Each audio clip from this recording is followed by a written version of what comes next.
Hi guys, maayong adlaw kaninyong tanan. So magluto day ko og lamian og gwapa nga hotcake.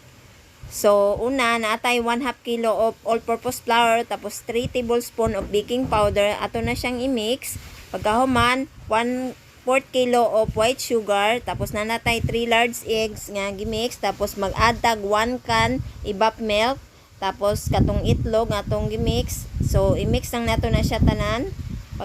Pagkahuman na to, mag-add tag 3 cups of water. So, i-mix na to na siya tanan. Tapos, mag-add tag 2 tablespoon of melted margarine para humot ang atong hot cake. Magbutang tag 2 teaspoon of yellow food coloring. So, ato lang na siyang i-mix. So, kana, sakto na ng consistency ana. Tapos, magpainit na ta ng karahay. Tapos, magbutang ta o gamay nga margarine.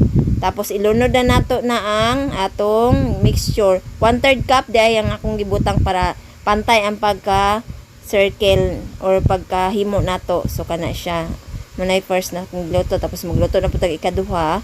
So kana siya nabutang nako atong margarine tapos ato na siyang gibutang atong mixture. Tapos kung magbula-bula na siya, ato na siyang ibaliktad. O di ba gwapa kaya tong hot cake. Og kini guys, luto na atong hot cake.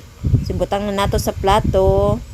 Og kana, mao ni atong naluto guys. Thanks for watching. Bye.